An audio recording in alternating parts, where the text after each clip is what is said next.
ఆంధ్రప్రదేశ్లో స్థానిక సంస్థల కోటాలో జరగబోతున్నటువంటి ఎమ్మెల్సీ ఎన్నికల్లో వైఎస్ఆర్సీపీ ఎట్టి పరిస్థితుల్లో సత్తా చాటాలి అనేటువంటి యోచనలో ఉన్నట్లుగా ఇప్పటికే వైసీపీ అధినేత జగన్మోహన్ రెడ్డి కొన్ని ప్రణాళికను కూడా సిద్ధం చేసినట్లుగా కొన్ని వార్తలు వస్తున్నటువంటి నేపథ్యంలోనే అందులో భాగంగానే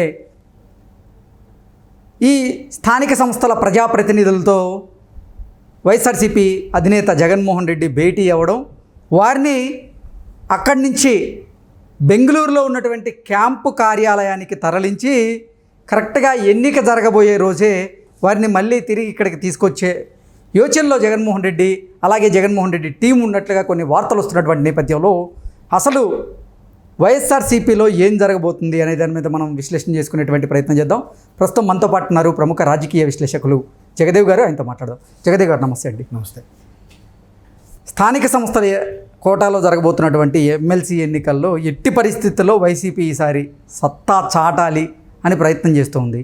ఎందుకంటే ఆంధ్రప్రదేశ్లో మొన్న అధికార మార్పిడి జరిగినటువంటి నేపథ్యంలో వైఎస్ఆర్సీపీ ఘోర పరాజయాన్ని చవిచూసి కేవలం 11 స్థానాల్లో మాత్రమే గెలిచినటువంటి నేపథ్యంలో ఇది ఈవీఎం ట్యాంపరింగ్ అని వాళ్ళు నిరూపించాలనే ప్రయత్నంలో భాగంగానే ఎట్టి పరిస్థితుల్లో ఈ స్థానిక సంస్థల కోటాలో జరగబోతున్నటువంటి ఎమ్మెల్సీ ఎన్నికల్లో గెలిస్తే ప్రజల్ని మనం ఆ రకంగా అంటే అసలు ఆంధ్రప్రదేశ్లో జరిగిన ఎన్నికల్లో ఈవీఎం ట్యాంపరింగ్ జరిగింది అనేది మనం ప్రూవ్ చేయొచ్చు అనేటువంటి యోచనలో ఉన్నట్లుగా, అందుకే స్థానిక సంస్థల ప్రజాప్రతినిధులు ఎవరైతే ఉన్నారో వాళ్ళందరితో జగన్మోహన్ రెడ్డి భేటీ అవ్వడం, భేటీ తర్వాత వారిని బెంగళూరు క్యాంపు కార్యాలయానికి తరలించడం, కరెక్ట్గా ఎన్నిక రోజే మళ్ళీ ఆంధ్రప్రదేశ్కి తీసుకొచ్చేలాగా వైఎస్ఆర్సీపీ అధినేత జగన్మోహన్ రెడ్డి కొన్ని వ్యూహాలు రచించినట్లుగా కొన్ని వార్తలు అయితే వస్తూ ఉన్నాయి. దీన్ని ఎలా చూడాలి మనం? సింపుల్ అండి, అభద్రతా భావం పెరిగిందని చూడొచ్చు. నేనైతే నాకు అదే అనిపిస్తుంది. రెండవది ఎమ్మెల్సీ మండలిలో కూడా పట్టు తగ్గుతున్న నేపథ్యంలో మీరు అన్నట్టు ఘోర పరాభవం, 11 సీట్లకే పరిమితమైన గత ప్రభుత్వం 11 సీట్లకే పరిమితం అవడం అనేది నిజంగా చాలా ఘోరమైన పరాభవం. సో అసలు ప్రతిపక్ష హోదా కూడా లేదు. మరోవైపు ఎమ్మెల్సీలో అంత పట్టున్న వైసీపీకి కూడా ఆ మండలిలో ఉన్న వైస్ చైర్మన్ కూడా ఆమె ముస్లిం మైనార్టీకి చెందిన ఆవిడ కూడా అటు టీడీపీకి దగ్గర అవుతున్న నేపథ్యంలో ఇంకా కనీసం మండలిలో అయినా పట్టు సాధించుకోవాలి. అండ్ మోరోవర్ మీరు అన్నట్టు ఇట్లా ఎమ్మెల్సీలు గెలుచుకుంటే అరే మాకు ప్రజాదరణ ఎంత ఉంది, ఆల్రెడీ మొన్న 40% ఓటింగ్ వచ్చింది, అయినప్పటికీ మేము ఓడిపోయాము. రోజా గారు అన్నట్టుగా అదేంటది అన్ని 90 మార్కులు వచ్చే తెలుగు ఒకటి 20 మార్కులు వస్తే అలా ఫెయిల్ చేస్తారా అన్నట్టుగా ట్రోల్స్ జరుగుతున్నాయి. అలాగే 40%, 50% కాదు, రాజ్యాంగం ప్రకారము 2 సీట్లు ఎక్కువ వచ్చినా వాడే ప్రజాప్రతినిధి అవుతుంది. ఎగ్జాక్ట్లీ. కానీ వైఎస్ఆర్సీపీ నేతలు, వైఎస్ఆర్సీపీ అధినేత మాత్రం అసలు అది ప్రజలు ఇచ్చినటువంటి తీర్పు కాదు, ఈవీఎం ట్యాంపరింగ్ జరిగింది, ఏదో జరిగింది కానీ నేను ఏం చేయలేకపోతున్నాను అనేటువంటి వ్యాఖ్యలు చేసినటువంటి నేపథ్యంలోనే ఈ ఎమ్మెల్సీ ఖచ్చితంగా కొట్టి ఎట్టి పరిస్థితుల్లో ప్రజల తీర్పు ఈ రకంగా ఉంది అని ఆయన ప్రూవ్ చేయాలనేటువంటి ప్రయత్నం చేస్తున్నాడు అనేది ఒక వార్త. ఎందుకంటే ముంబైకి చెందిన ఒక సంస్థ కూడా ఈవీఎం ట్యాంపరింగ్ వల్లే చాలా భారతదేశంలో కూడా చాలా వరకు ఇదయ్యాయి. ఆంధ్రప్రదేశ్లో కూడా ఒక 7 ఎంపీ నియోజకవర్గాలు అలాగే 34 అసెంబ్లీ స్థానాలు కూడా ప్రభావితం అయ్యాయి ఈవీఎంల వల్ల అని చెప్పి వాళ్ళు ఏదో సర్వే చేస్తే దాన్ని వైసీపీ వాళ్ళు చాలా ట్రోల్స్ చేశారు. మరి 2019లో జరిగింది ఏంటి? దాని గురించి మాట్లాడగా ఈవెన్ సుప్రీంకోర్టు కూడా దీని మీద ఒకటి ఫైల్ చేస్తే వాళ్ళు క్లియర్గా ఏం చెప్పారంటే దీనికి ట్యాంపరింగ్ చేయడానికి ఛాన్స్ లేదు. అంటే 2019 గురించి కానీ మనం కనుక ప్రశ్నలు లేవనెత్తినప్పుడు నేను ఒక రీసెంట్గా వైఎస్ఆర్సీపీకి చెందినటువంటి మాజీ ఎమ్మెల్యేని అలాగే మాజీ మంత్రిని రీసెంట్గా ఆయన ఇంటర్వ్యూ చేశాను. ఆయన ఇంటర్వ్యూలో కూడా ఇదే ప్రశ్నలు లేవనెత్తా. మరి 2024లో జరిగినటువంటి సార్వత్రిక ఎన్నికల్లో ఈవీఎం ట్యాంపరింగ్ ద్వారా ఆంధ్రప్రదేశ్లో కూటమి ప్రభుత్వం కొలువుదీరిందని చెప్తున్నారు. మరి 2019లో వైఎస్ఆర్సీపీ అధికారంలోకి వచ్చింది కదా, అప్పుడు కూడా ఈవీఎం ట్యాంపరింగ్ జరిగిందేనా అని నేను అడిగితే అప్పుడు జరగలేదు, అప్పుడు లెక్కలు కరెక్ట్గా ఉన్నాయి అనేటువంటి వాదనలు ఆయన సైడ్ నుంచి వచ్చాయి. మరి అట్లా చెప్పుకుంటారు. ఇప్పుడు నిజంగా ఈవీఎం ట్యాంపరింగ్ అయితే ఫస్ట్ అధినేతనే ఓడగొట్టేవాళ్ళుగా. ఐ మీన్ పులివెందులో జగన్మోహన్ రెడ్డి గారిని ఓడించేవారు, మిగతా అందరినీ గెలిపించేసి ఒక జగన్మోహన్ రెడ్డినో లేకపోతే కొంతమందిని ఓడిస్తే అసలు పక్కాగా ఈవీఎం ట్యాంపరింగ్ జరిగిందనేది తెలిసిపోద్ది, అందుకే అటువంటి ప్రయత్నం చేయలేదని కూడా చాలామంది ముందుకు వచ్చి మాట్లాడారు కదా సార్. అవును మాట్లాడారు. పోనీ జగన్మోహన్ రెడ్డి గారు ఉంటే ఎలాగో పార్టీ అనేది ఉండాలి కాబట్టి. అలా కాకుండా వీడు పెద్దిరెడ్డి గారు ఉన్నారు. పెద్దిరెడ్డి గారి మీద కూడా చాలా ఎలిగేషన్స్ ఉన్నాయి. ఆయన్ని తప్పించేసి ఎవరో మామూలుగా కొద్దిగా మంచిగా ఇప్పుడు కేతిరెడ్డి గారు ఉన్నారు.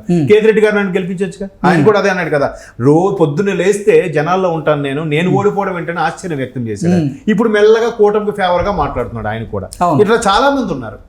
ఈవెన్ ఆయన ఎవరు ఇంకో ఆయన కూడా పలాస ఎమ్మెల్యే ఉంటారు, ఆయన కూడా మాజీ మంత్రి, ఆయన కూడా మేము ఎంతో చేసాం నేను ఓడిపోవడం ఏంటని కూడా ఆశ్చర్యం వ్యక్తం. ఎగ్జాక్ట్లీ ఆశ్చర్యం వ్యక్తం. వీటన్నిటిని మనం పక్కన పెడితే అసలు ఇప్పుడు స్థానిక సంస్థల ప్రజాప్రతినిధులతో జగన్మోహన్ రెడ్డి భేటీ అవ్వడం, ఆ భేటీ తర్వాత వారిని బెంగళూరు తరలించడం, అక్కడ క్యాంపు కార్యాలయంలో వాళ్ళని ఉంచడం, ఎన్నికల రోజు జగన్మోహన్ రెడ్డి వారిని ఇక్కడికి తీసుకొచ్చేలాగా ఏర్పాట్లు చేయడం, ఇదంతా నిజమేనా? అసలు ఏం జరుగుతుంది వైఎస్ఆర్సీపీలో? నేను ఇంతకుముందు ఒక మిత్రుడు చెప్తే విన్నాను, ఉత్తరాంధ్రకు సంబంధించి స్థానిక సంస్థల ద్వారా ఎన్నుకునే స్థానిక సంస్థల్లో ప్రజాప్రతినిధులు ఎవరైతే ఉన్నారో సర్పంచులు, మున్సిపల్ చైర్మన్లు, వీళ్ళు కార్పొరేటర్లు వీళ్ళు ఉంటారు కదా, వీళ్ళ ద్వారా ఎన్నుకోబడ్డ ఒక ఎమ్మెల్సీ పోస్ట్కి ఇప్పుడు ఖాళీ అవుతుంది. ఆ ఖాళీ అయిన ప్రదేశానికి బొత్స గారు ఎలాగో ఓడిపోయారు కాబట్టి బొత్స సత్యనారాయణ నిలబెట్టే ప్రయత్నం చేస్తున్నారని దానికి బొత్స గారు అంగీకరించినట్టుగా. ఎందుకంటే బొత్స గారు ఉత్తరాంధ్ర అనగానే చాలా సీనియర్ నాయకులు, మాజీ మంత్రి, అలాగే మాజీ పీసీసీ చేసిన వ్యక్తి, అంత ఫేమ్ ఉన్న వ్యక్తి కాబట్టి బొత్స గారు అయితేనే కరెక్టు, ఆ పర్టికులర్ సామాజిక వర్గం కొద్దిగా అట్రాక్ట్ చేసుకోగలడు, అంత సీనియర్ ఇంకెవరూ లేరని ఆయన ఒప్పించడం. ఉత్తరాంధ్రలో కొద్దిగా ఆయనకి ఉంది కాబట్టి ఆయన చెప్పినట్టుగా వింటారు కాబట్టి ఇప్పుడు ఆయన మరలా మండలిలో ప్రవేశపెడితే నెక్స్ట్ మండలిలో ఒక సభానాయకుడిగా పెడదాము అనే ఆలోచనలో కూడా జగన్మోహన్ రెడ్డి ఆలోచన చేస్తున్నారట. దానికి సంబంధించి ఈ ఉత్తరాంధ్రలో ఉండే ఎస్పెషల్లీ శ్రీకాకుళం, విజయనగరం, వైజాగ్ ఈ 3 జిల్లాలు ఇప్పుడు ఉమ్మడి జిల్లాలు ఇప్పుడు 6 జిల్లాలు అయ్యాయి. ఈ 6 జిల్లాలకు సంబంధించిన ఈ స్థానిక సంస్థల ప్రజాప్రతినిధులు అందరూ కూడా తాడేపల్లి ప్యాలెస్లో ముందు మీటింగ్ పెట్టుకుని వెళ్ళారంట. అక్కడి నుంచి బెంగళూరుకి తరలిస్తున్నారు. మరలా ఆ ఎమ్మెల్సీ ఎన్నిక ఓటింగ్ రోజు మాత్రమే తిరిగి తీసుకొచ్చే ప్రయత్నం చేస్తున్నారు. అంటే ఇది కేవలం ఒక ఎమ్మెల్సీ కోసం ఎంత ప్రాధాన్యత, ఎంత ఖర్చు పెడుతున్నారంటే పార్టీ చాలా సీరియస్గా తీసుకుంటుంది. ఒకటి మీరు అన్నట్టు సార్వత్రిక ఎన్నికలో ఘోర పరాభవం తర్వాత కనీసం మండలిలో అయినా పట్టు సాధిస్తే మనకి ప్రజాదరణ ఎంత ఉంది, ఇక్కడ ఏదో గ్యాంబ్లింగ్ జరిగింది, లేదా ఈవీఎంలు ట్యాంపరింగ్ అవ్వకపోయినా రిగ్గింగ్ జరిగింది, ఈవీఎంలో ఒక స్థానికంగా ఉండే లీడర్లు రిగ్గింగ్ చేశారు, లేదా ఉద్యోగులు కూడా చాలా మంది వ్యతిరేకత ప్రదర్శించారు కాబట్టి ఈ ఉద్యోగులే రాని వారి ఓట్లు వీలే వేసేశారు అనే బురజల్లే ప్రయత్నంగా వైసీపీ ప్రయత్నిస్తోంది అన్నట్టుగా చాలా మంది కూటమి సభ్యులు కూడా అదే అనుకుంటున్నారు. కానీ కూటమి వాళ్ళు కూడా చాలా సీరియస్గా పనిచేస్తున్నారు. ఎందుకంటే రీసెంట్గా పవన్ కళ్యాణ్ ఒక వైజాగ్ సంబంధించిన 6-5 కార్పొరేటర్లు ఆయన సమక్షంలో కండువా కప్పుకొని జనసేనలోకి రీచ్ అయ్యారు. సో ఆయన కూడా సంతోషం వ్యక్తం చేశారు. ఏ గాజువాకలు అయితే ప్రజలను తిరస్కరించారో ఇప్పుడు అదే వైజాగ్ పరిధిలో ఉన్న వాళ్ళు 5-6 కార్పొరేటర్లు వచ్చి చేరడం, మరోవైపు కూటమి వైపు కూడా మొగ్గు చూపడం, కృష్ణ యాదవ్ లాంటి వాళ్ళు ముందుగానే జనసేనలోకి రావడం, ఇవన్నీ మంచి పరిణామాలే. కాబట్టి మనం ఎలాగైనా స్థానిక సంస్థలతో పాటు అంటే నెక్స్ట్ రాబోయే కార్పొరేషన్ ఎన్నికలు కూడా ఉన్నాయి, వాటిలో కూడా పట్టు సాధించాలంటే ముందు ఈ ఎమ్మెల్సీ కూడా మనం కైవసం చేసుకోవాలి అనే తలంపులో కూడా ఉన్నారు. సో ఇటువైపు కూటమి ఎంత బలంగా ఉంది కాబట్టి ఆయన మెల్లమెల్లగా పార్టీ పట్టుతం తగ్గుతుంది, మనుగడ ఎలా ఉండబోతుందో అనేది ప్రశ్నార్థకంగా మారిన నేపథ్యంలో ప్రతి చిన్న ఎన్నికను కూడా చాలా సీరియస్గా తీసుకొని అవసరమైతే ఓటర్లందరినీ మీరు అన్నట్టు ఎక్కడో దాచిపెట్టి ఎన్నికలు రోజు ఎంత దాచినా వాళ్ళ లోపలికి వెళ్ళి వేసి వీళ్ళు వెళ్ళి చూడరు కదండి, ఎవరు చూస్తారు? వాళ్ళ ఓటు వాళ్ళకి పడుతుందో లేదో ఎంతసేపు మనం గుర్రాన్ని చెరువుడికి తీసుకెళ్ళగానే నీళ్లు తాగించలేం, అర్థమవుతుందా? నీళ్లు తాగించి నోట్లు వేసిన గుటక వేయించలేం, అది అందరికీ అర్థమైంది. చాలామంది పార్టీని వదులుతున్నారు, మరికొంతమంది ఎడమొహం పెడమొహంగా ఉంటున్నారు.